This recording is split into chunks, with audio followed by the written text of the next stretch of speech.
Bueno, continuando con nuestro libro de El Enigma Espinosa de Irving de Yalom. Ya vamos en los capítulos finales.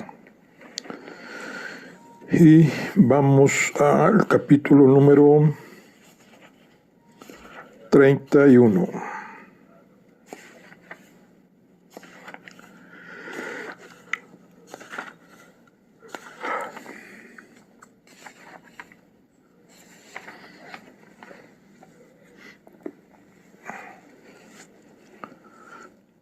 Borbur, diciembre de 1666. Mi querido Bento, Simón promete entregar esta carta dentro de una semana, y salvo que tú le digas lo contrario, te visitaré en Borbur la mañana del 20 de diciembre. Tengo mucho para contarte y mucho que saber de tu vida. Cuánto te he extrañado. He estado bajo una tan horrible vigilancia que no me he atrevido ni siquiera a visitar a Simón para que entregue una carta. Por favor, ten la seguridad de que, aunque no hemos estado juntos, has estado cerca de mi corazón todos estos años. No pasa un día sin que yo vea tu radiante rostro y escuche tu voz en mi mente. Seguramente ya sabes que el rabino Mortera murió no mucho después de nuestro último encuentro, y que tu cuñado, el rabino Samuel Cáceres, que pronunció la oración fúnebre, murió unas semanas más tarde.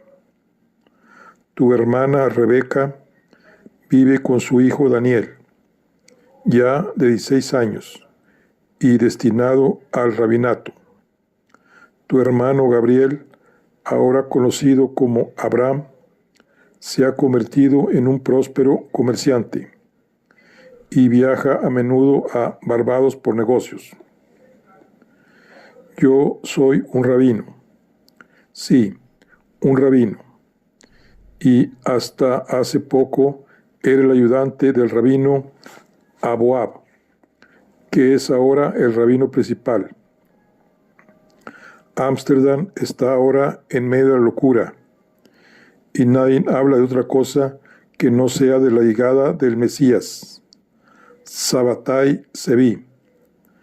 Curiosamente, y lo explicaré después, esta locura por él es lo que me permite visitarte, aunque el rabino Aboab sigue escudriñando cada uno de mis movimientos. Eso ya no importa. Te abrazo, y pronto lo sabrás todo. Franco, también conocido como el rabino Benítez.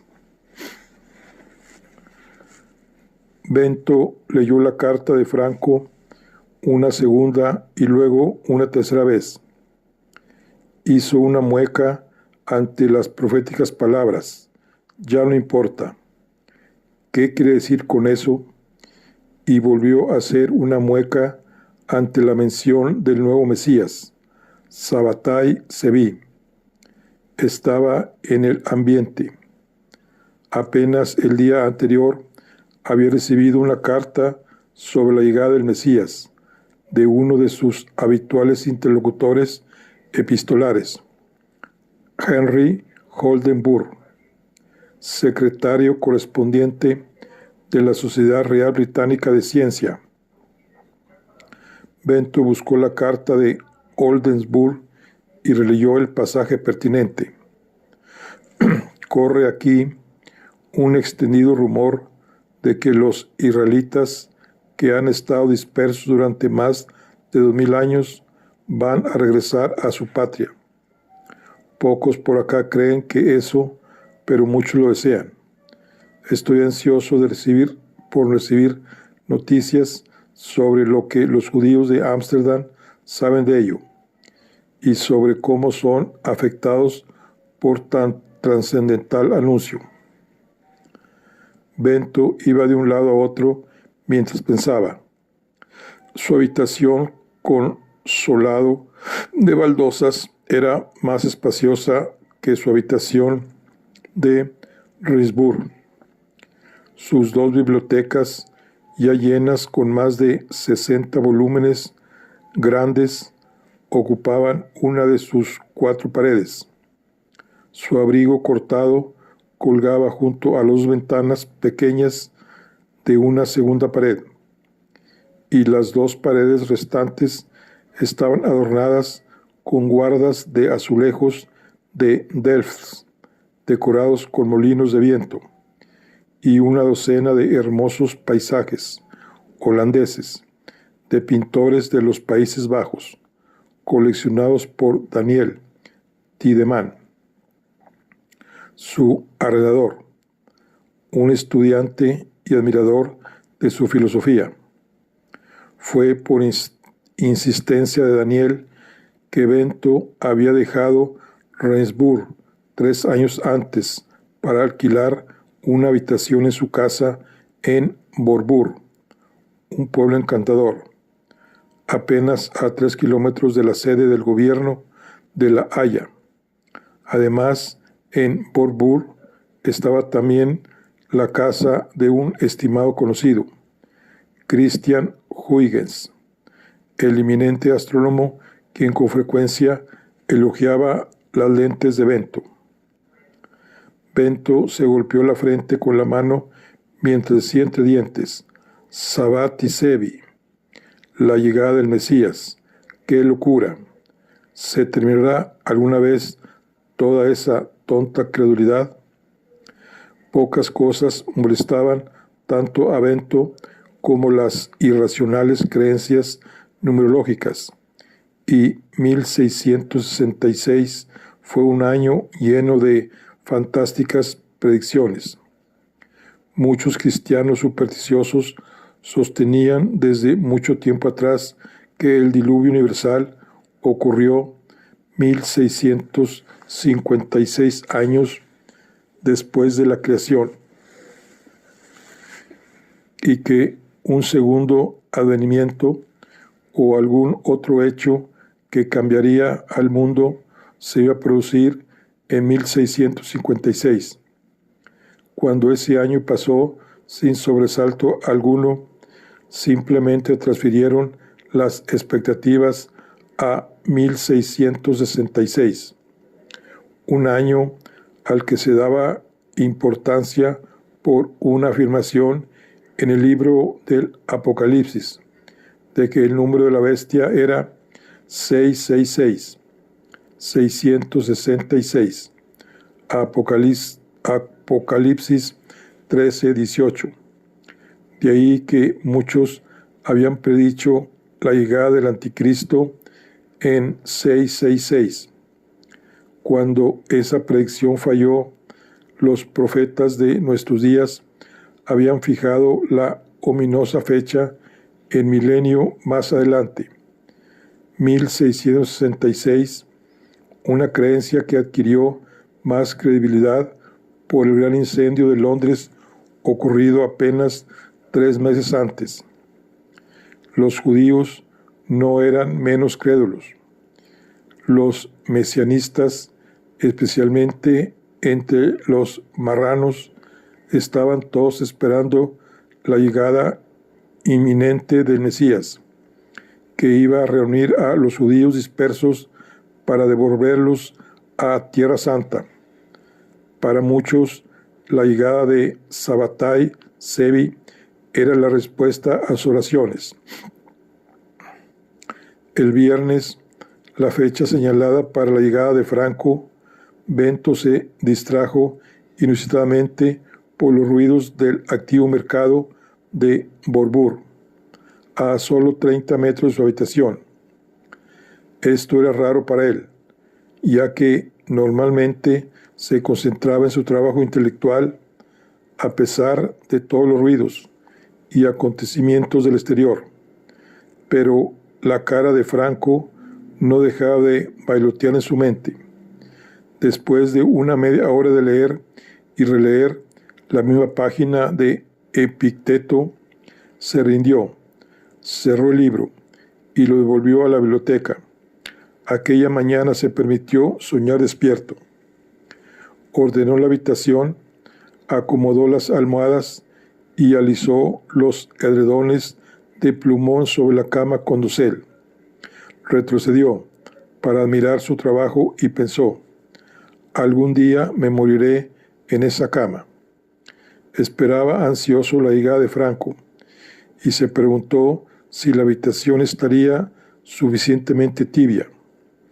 Aunque él mismo era indiferente a la temperatura, calculó que Franco estaría helado después de su viaje. Por lo tanto, recogió 2 brazadas de la pila de leña detrás de la casa, pero tropezó cuando entró en la casa y los troncos se esparcieron sobre el suelo. Los recogió, los llevó a su habitación y se inclinó para prender el fuego en la chimenea. Daniel Tiedemann, que había escuchado el ruido de los leños al caer, llamó a su puerta suavemente: «Buenos días». «¿Un fuego? ¿No te sientes bien?» «El fuego no es para mí, Daniel. Estoy esperando una visita de Ámsterdam». «Ámsterdam. Estará hambriento. Le diré a la Wishauster que prepare un poco de café y un poco más para la cena». Bento pasó buena parte de la mañana mirando por la ventana. Al mediodía, al descubrir a Franco, salió precipitadamente con gran alegría para abrazarlo y conducirlo a su habitación. Una vez dentro, retrocedió para observar a Franco, que ya estaba vestido como cualquier correcto ciudadano holandés, con un sombrero alto y de ala ancha, abrigo largo, chaqueta abotonada hasta casi la barbilla, y un blanco cuello cuadrado, calzones cortos hasta la rodilla y medias. Tenía el pelo bien peinado y la barba corta, prolijamente cuidada. Se sentaron sobre la cama de Bento, juntos en silencio, y se sonrieron mutuamente.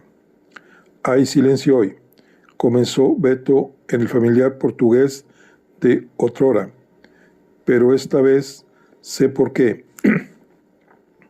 Sencillamente hay demasiado para decir, y también la gran alegría a menudo sobrepasa las palabras», añadió Franco. Aquel dulce silencio fue quebrado por un breve ataque de tos de Bento. La flema que escupió en su pañuelo tenía manchas marrones y amarillas. «Esa tos otra vez, Bento. ¿Estás enfermo?» Agitó la mano para desestimar la preocupación de su amigo. «Mi tos y mi congestión han decidido alojarse en mi pecho y nunca se van demasiado lejos del lugar. Pero en todo lo demás, mi vida es buena. El exilio me viene bien, y con excepción del día de hoy, por supuesto, estoy agradecido por mi soledad. Y tú, Franco, o debo decir Rabino Franco Benítez, te ves tan diferente, tan prolijo, tan holandés». Sí, el rabino Aboab, aunque cabalista y místico, prefiere que yo me vista como un holandés común, e incluso insiste en que me recorte la barba. Creo que quiere ser el único judío de barba completa en la comunidad. ¿Y cómo te las arreglaste para poder llegar aquí tan temprano desde Ámsterdam? Llegué ayer en la Treschwitz de Ámsterdam, a La Haya, y pasé la noche ahí con una familia judía. ¿Tienes sed? ¿Un café? Quizá después, pero ahora solo tengo hambre de una cosa: conversar contigo. Quiero saber sobre lo que estás escribiendo y pensando.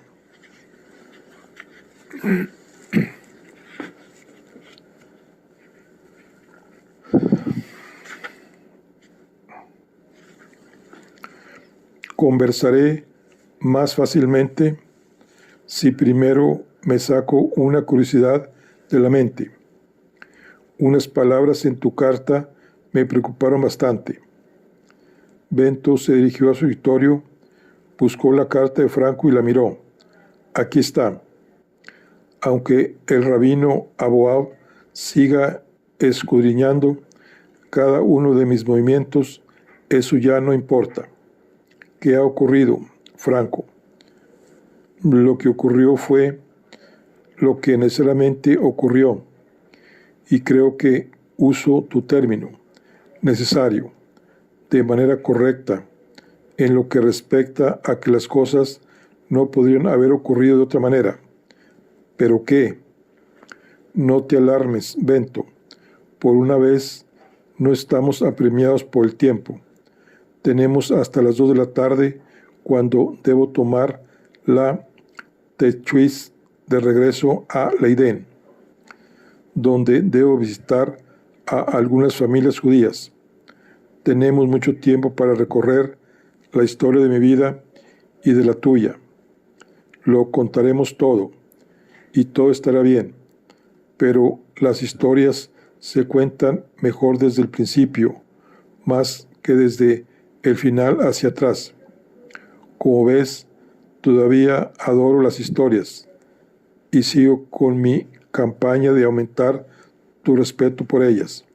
Sí, recuerdo tu extraña idea de que yo disfruto de las historias en secreto. Bueno, no vas a encontrar muchas ahí. Bento movió la mano para señalar la biblioteca. Franco se acercó para observar los libros de Bento y recorrió los títulos de los 4 estantes llenos.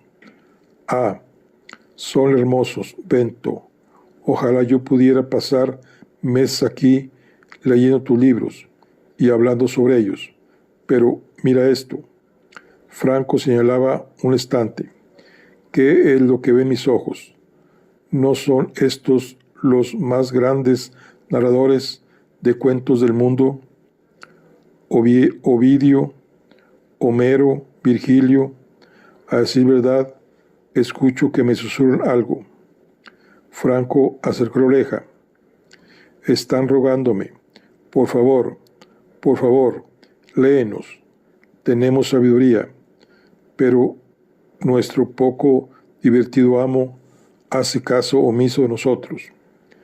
Bento se echó a reír, se puso de pie y abrazó a su amigo. Ah, Franco, te extraño. Solo tú me hablas de este modo. Todos los demás son muy respetuosos del sabio de Borbur. Ah, sí, y Bento, tú y yo sabemos que el sabio no tiene nada que ver con la manera respetuosa en que es tratado. Otra gran carcajada de Bento. ¿Cómo te atreves a dejar esperando al sabio? Vamos a tu relato. Franco se sentó junto a Bento y empezó. Cuando nos vimos la última vez en casa de Simón, recién estaba empezando mis estudios del Talmud y la Torá, y estaba muy entusiasmado por el proceso de la educación. Alegría del estudio, fueron tus palabras. Franco sonrió. Precisamente estas fueron las palabras que usé, pero no esperaba menos de ti.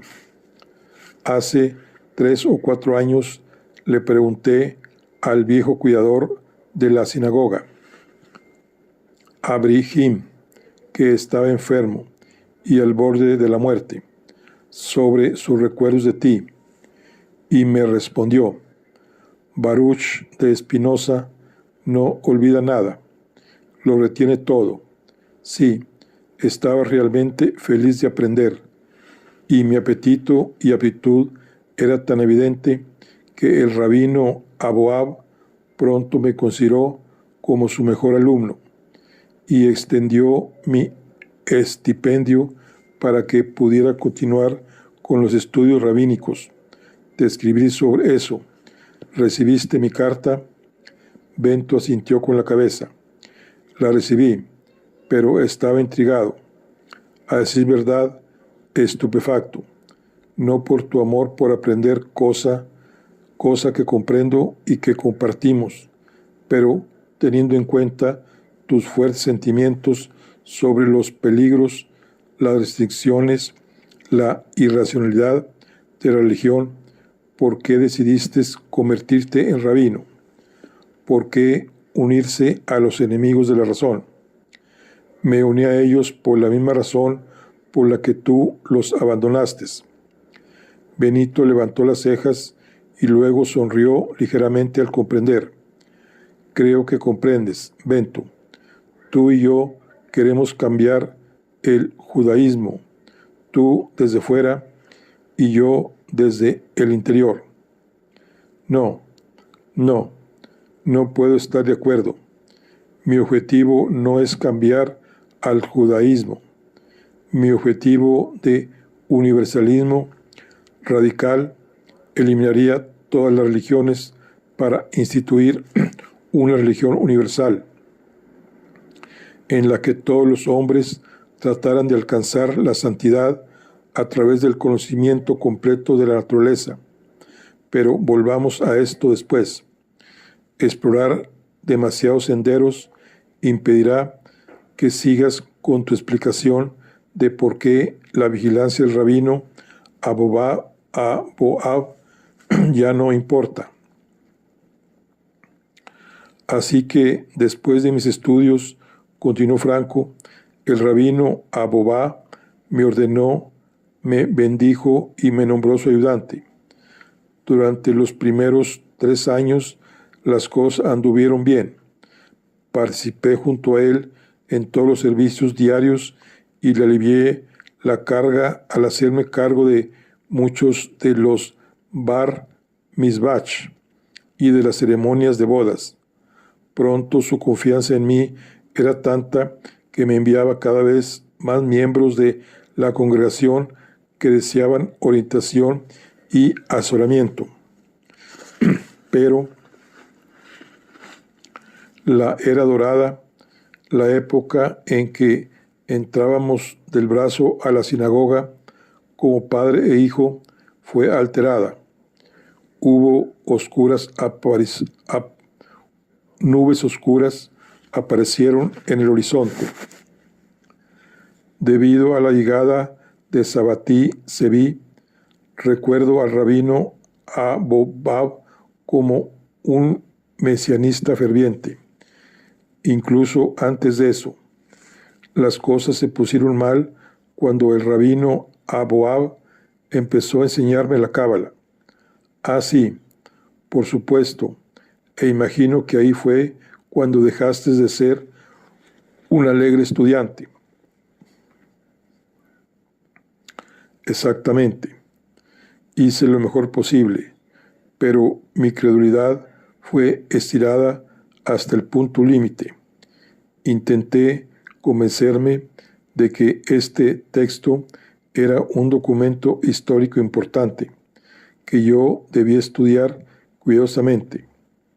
¿Acaso un estudioso no debe conocer la mitología de su propia cultura, así como las de las otras? Pero, Bento, tu voz clara como el cristal y tu método incisivo de la crítica de la Torá resonaban en mis oídos, y yo estaba exquisitamente preparado para las contradicciones y las premisas sin fundamento sustancial sobre las que la cábala se alza.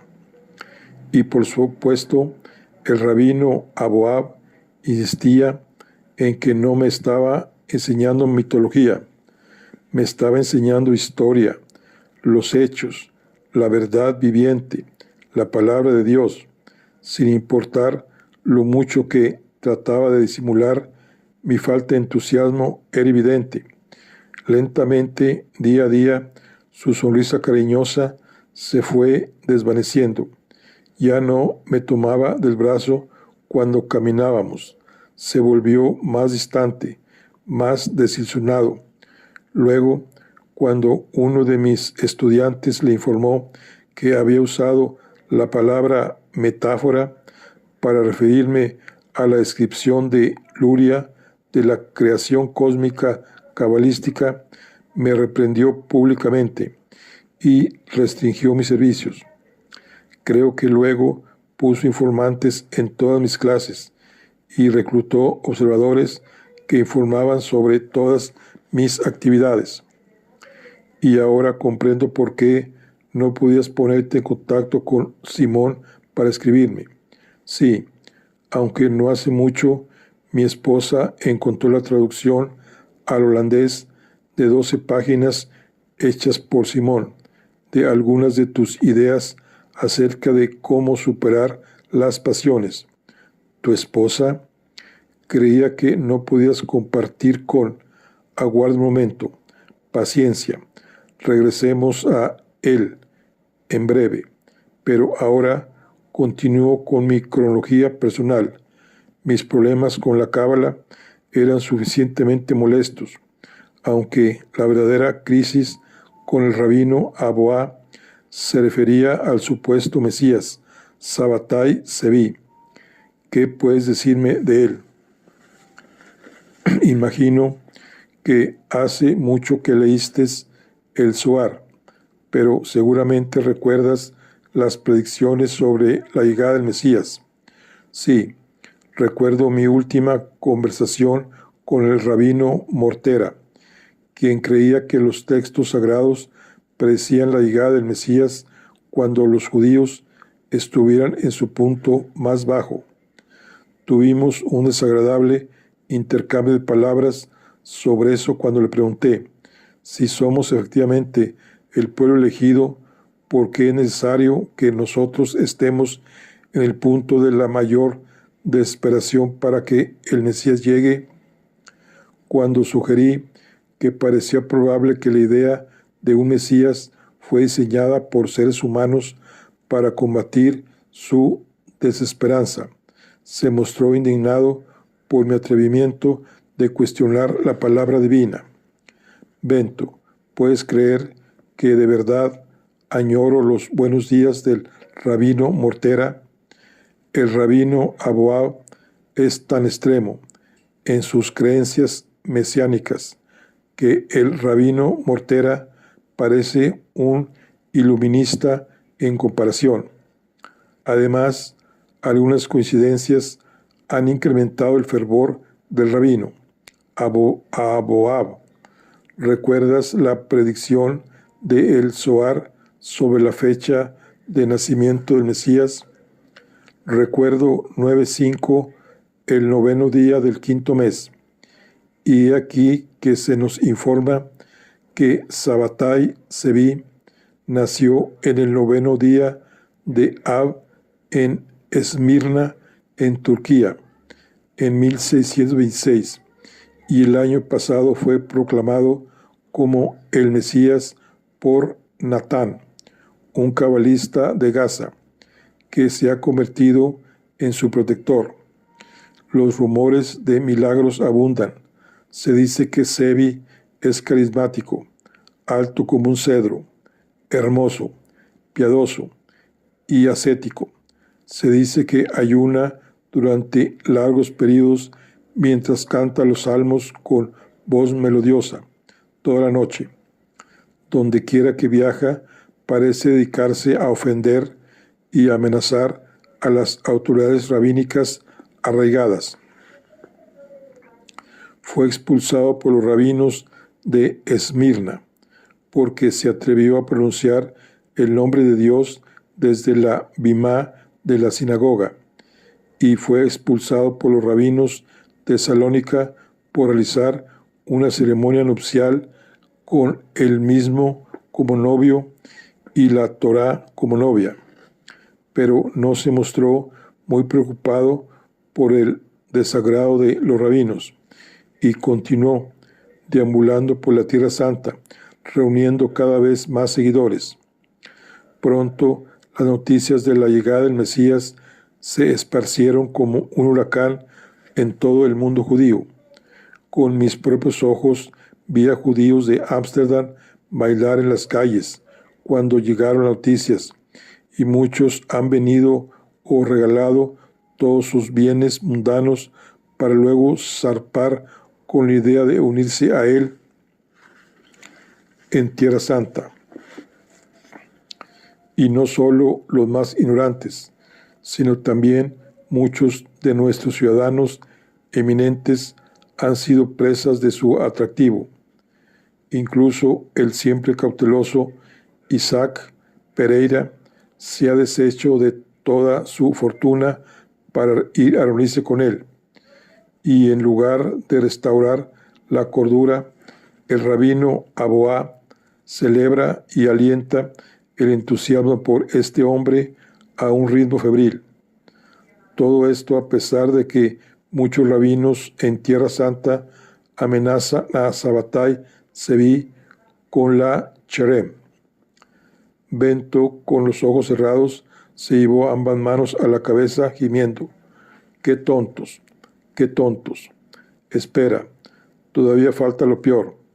Hace unas 3 semanas llegó un viajero del este e informó que el sultán otomano estaba tan molesto con las hordas de judíos que llegaban a su reino para unirse al Mesías, que convocó a Sabbatai Zevi a su palacio y le ofreció la opción entre el martirio o la conversión al Islam.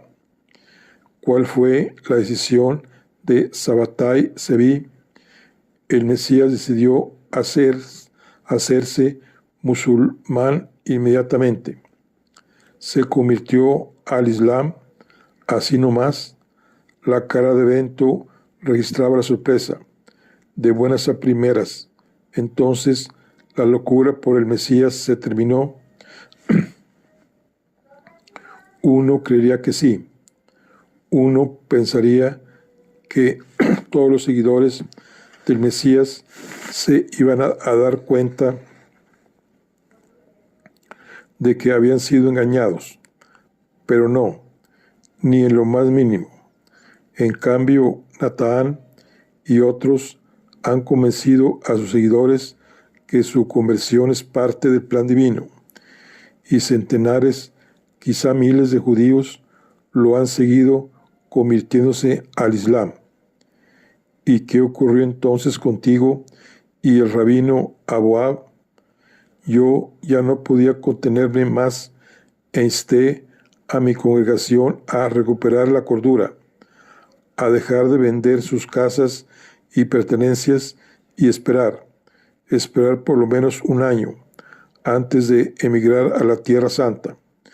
El rabino Aboab estaba indignado y ahora me ha suspendido y me amenaza con la cherem. La cherem. Franco, debo hacer una observación al estilo de Franco, algo que aprendí de ti. ¿Y cómo es eso? Franco miró a Bento con gran interés. Tus palabras y tu melodía no combinan. Mis palabras y mi melodía. Me cuentas hechos tremendos. El rabino Aboab, que te reprende públicamente, te quita su amor, te envía observadores, restringe tu libertad y ahora la cherem. Y de todas maneras, aunque te horrorizaste al presenciar mi cherem, no veo desesperación en tu cara, ningún miedo en tus palabras. Es más, pareces, ¿cómo decirlo?, casi optimista. ¿De dónde te viene esa despreocupación? Tu observación es correcta, Bento. Aunque si hubiéramos hablado incluso hace 1 mes, no habría sido tan optimista. Pero hace muy poco se me ocurrió una solución. He decidido emigrar. Al menos 25 familias judías que creen en mi manera de ser judío, en 3 semanas zarparán conmigo hacia el Nuevo Mundo, a la isla holandesa de Curacao, donde fundaremos nuestra propia sinagoga y nuestro propio estilo de vida religiosa. Ayer visité a 2 familias en La Haya que dejaron la congregación del rabino Aboab hace 2 años, y muy probablemente también se reunirán con nosotros. Esta noche espero enrolar a otras 2 familias. Curacao, a medio mundo de distancia,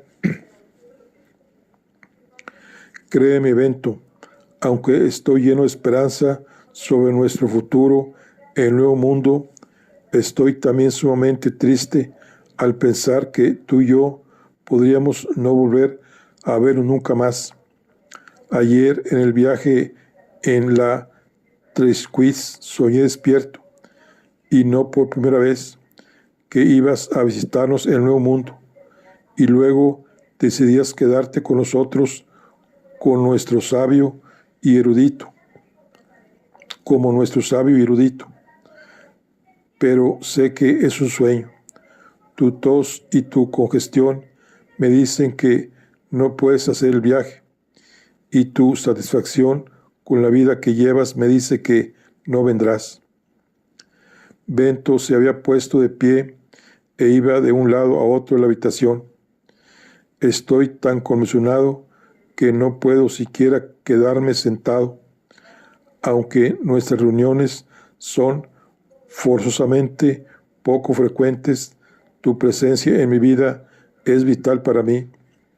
La idea de una despedida definitiva me produce gran conmoción, una tremenda sensación de pérdida.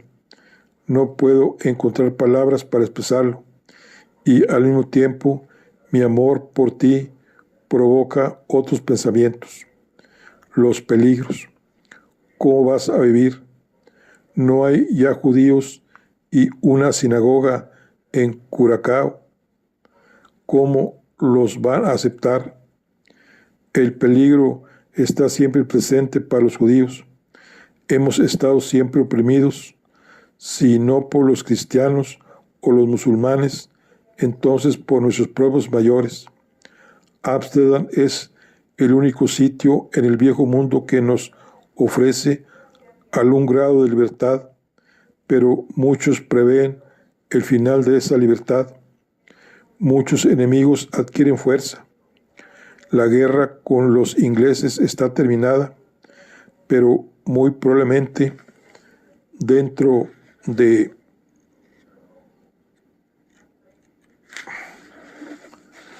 poco, Luis XIV nos va a amenazar, y nuestro propio gobierno liberal no va a poder resistir por mucho tiempo a los holandeses oranguistas que quieren crear una monarquía.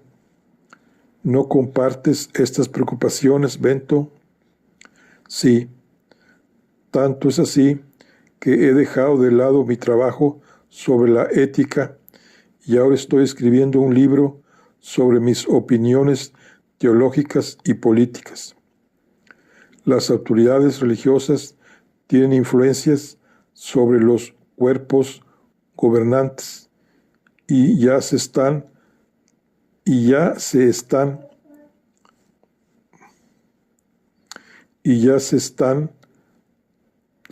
entrometiendo tanto en la política que deben ser detenidos. Debemos mantener la religión separada de la política. Cuéntame más sobre tu nuevo proyecto, Bento. Gran parte de él es un viejo proyecto. ¿Recuerdas la crítica bíblica que les presenté a ti y a Jacobo? Hasta la última palabra. Voy a poner todo eso en papel e incluiré todos esos argumentos y muchos más, de modo que cualquier persona razonable pueda llegar a poner en duda las fuentes divinas de las Escrituras y en última instancia aceptar que todo ocurre de acuerdo con las leyes universales de la naturaleza. Así que vas a publicar las ideas mismas que provocaron tu cherem. Hablemos de eso después. Ahora, Franco, volvamos a tus planes. Hay más urgencia en eso. Cada vez más nuestro grupo ha llegado a creer que nuestra única esperanza está en el nuevo mundo. Uno de nuestros miembros es un mercader que ya lo visitó y eligió unas tierras que le hemos comprado a la compañía holandesa de las Indias Occidentales. Y sí, Tiene razón.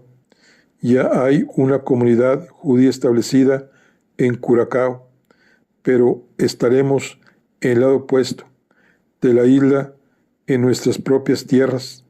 Aprenderemos a ser agricultores y crearemos un tipo diferente de comunidad judía. ¿Y tu familia cómo reacciona ante esta decisión?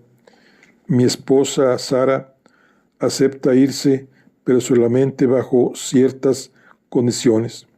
¿Ciertas condiciones? ¿Puede una esposa judía fijar condiciones? ¿Qué condiciones? Sara es obstinada.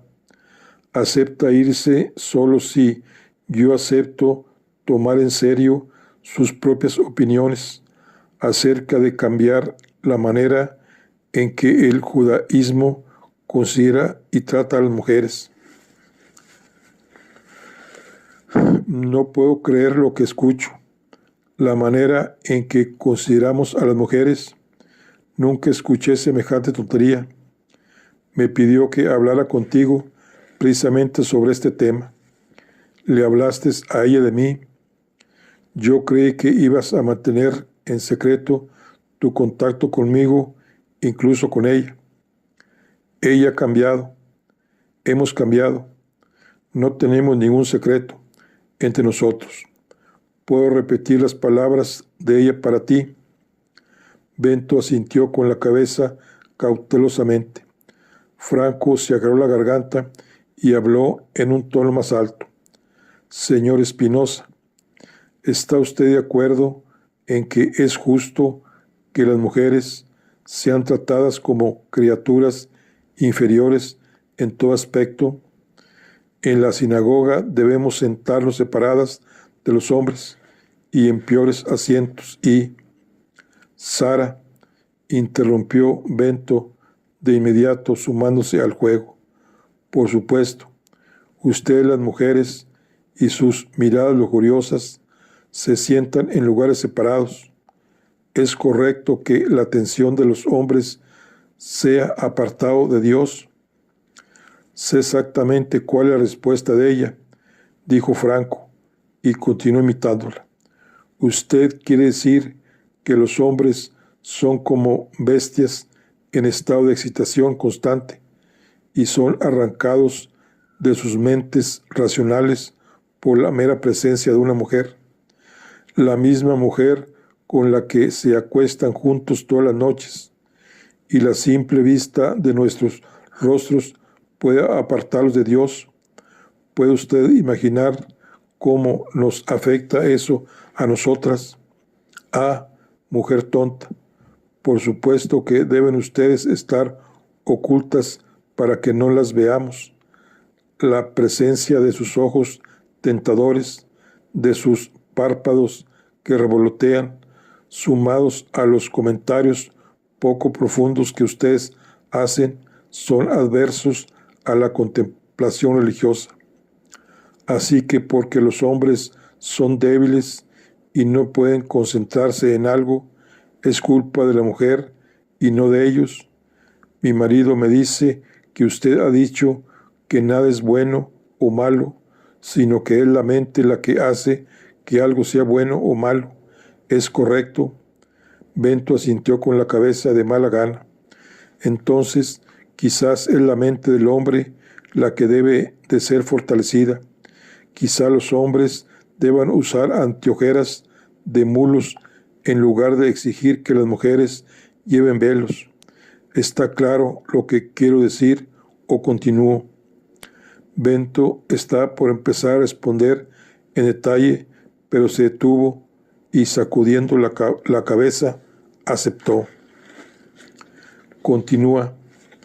Nosotros, las mujeres, somos mantenidas presas en la casa y nunca se nos enseña holandés, y de esa manera nos vemos limitadas al ir de compras o para conversar con alguien. Llevamos la carga de una cantidad de trabajo desigual en la familia, mientras que los hombres están sentados gran parte del día debatiendo los asuntos del Talmud. Los rabinos se oponen abiertamente a educarnos a nosotros porque dicen que nuestra inteligencia es inferior, y si tuvieran que enseñarnos la Torá, nos estarían enseñando tonterías, porque nosotros las mujeres nunca podríamos comprender su complejidad. En eso coincido con los rabinos. ¿Usted de verdad cree que las mujeres y los hombres tienen igual inteligencia? Pregúntele a mi marido, lo tiene ahí de pie a su lado. Pregúntele si no aprendo tan rápido y comprendo tan profundamente como él. Bento levantó su barbilla en un gesto dirigido a Franco, que sonrió y dijo: ella dice la verdad, Bento. Aprende y comprende tan rápidamente, quizá más rápidamente que yo. Y tú conociste a una mujer como ella. ¿Recuerdas a esa joven que te enseñó latín, a quien tú mismo considerabas un prodigio? Sara cree que las mujeres deben ser contadas como parte del Miniyam y ser llamadas a leer en la Bimá e incluso llegar a ser rabinos. Leer en la Bimá, ser rabinos, esto es increíble. Si las mujeres fueran capaces de compartir el poder, entonces podríamos consultar la historia y encontrar muchos ejemplos de ello. Pero no hay nada que encontrar. No hay casos de mujeres gobernando de igual a igual con los hombres. Y no hay ejemplos de mujeres gobernando a los hombres. La única conclusión posible es que las mujeres tienen una debilidad propia de ellas. Franco sacudió la cabeza. Sara diría, y en esto yo estaría de acuerdo con ella, que tus pruebas no son pruebas en absoluto. La razón por la que no comparten el poder es... Un golpe a la puerta interrumpió la discusión y el ama de llaves entró llevando una bandeja llena de comida. Señor Espinosa, ¿puedo servir? Bento asintió con la cabeza y la mujer empezó a poner fuentes de comida humeante sobre la mesa de Bento. Este se dirigió a Franco. Está preguntando si estamos listos para almorzar algo. ¿Podemos comer aquí? Franco se sobresaltó, miró a Bento y respondió en portugués: Bento, ¿cómo puedes pensar que yo podría comer esta comida contigo? ¿Te olvidas de que soy un rabino?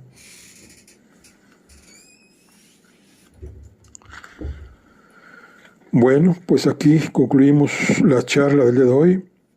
Nos vemos en la siguiente. Hasta luego.